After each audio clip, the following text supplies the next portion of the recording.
வணக்கம். மாணிக்கவாசகரின் திருப்பள்ளி எழுச்சி.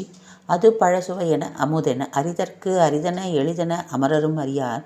இது அவன் திருவுரு இவன் அவன் எனவே எங்களை ஆண்டு கொண்டு இங்கு எழுந்தருளும் மதுவளர் பொழில் திரு உத்தரகோச மங்கை உள்ளாய் திருப்பெருந்துறை மன்னா ஏதியமை பணிக்கொழு மாறது கேட்போம் எம்பெருமான் பள்ளி எழுந்தருளாயே.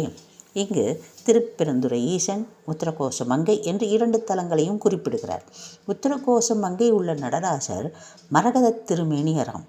வருடம் முழுவதும் சந்தனத்தால் அவரது திருமேனி சந்தனக்காப்புடன் திருக்காட்சி தரிசனமாம். வருடத்தில் ஒரு நாள் சந்தனக்காப்பு களையப்பட்டு மரகத திருமேனியின் திருக்காட்சி தரிசனமாம். இத்திருமேனியின் இத்திருக்காட்சி அரிதான ஒன்றுதான். அது பழச்சுவையென அமுதென அரிதற்கு அரிதென எளிதென அமரரும் அறியார். இங்கு அது என்று சுட்டப்படுவது எது? சிவானந்தம்.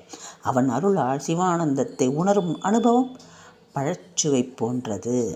அதன் மூலம் அடையும் பேரின்பம் அமுதம் போன்றது. அப்பேரின்பம் அரிதானது. மிகச் சிலருக்கே கிட்டும் அடியவர்க்கு எளிதானது. இந்த அரிதான வாய்ப்பு மிகச் சிலருக்கே கிட்டும், அடியவர்க்கு இது மிக எளிதானது என்று கூறுகிறார். இத்தெய்வீக உணர்வை தேவர்களால் அமரரும் அறிய முடியாது.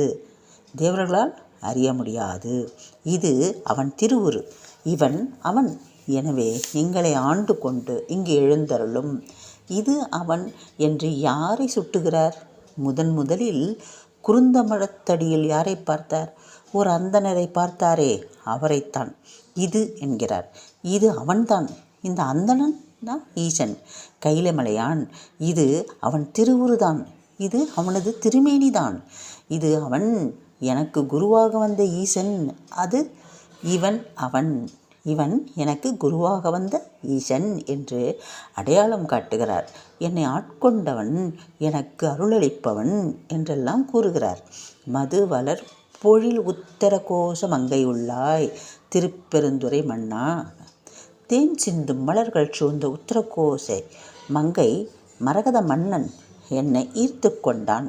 உத்தரகோச மங்கை என்னும் திருத்தலம் ராமநாதபுரம் அடுத்து உள்ளதாம்.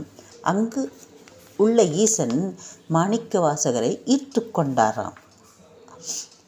இவ்வாறு தன்னை ஈர்த்தவனை உத்தரகோச மங்கை உள்ளாய் என்றும் தன்னை ஆட்கொண்டவரை திருப்பெருந்துறை மன்னா என்றும் அழைக்கிறார்.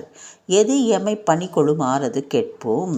ஆற்றில் மிதக்கும் படகு போல எத்திசை செல்கிறதோ அத்திசை செல்கிறோம்.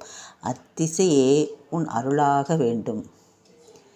பக்தி என்பது ஒரு மார்க்கம், இறையருள் கிட்டும் பாத்திரமல்ல.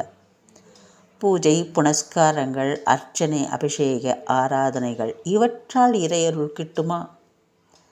வழிமுறைகளும் வழிபாடுகளும் மனம் ஒன்றி ஈசனை துதி செய்வதே சிறந்த முறை என்று கூறுகிறார் மாணிக்கவாசகர். தேங்க்யூ.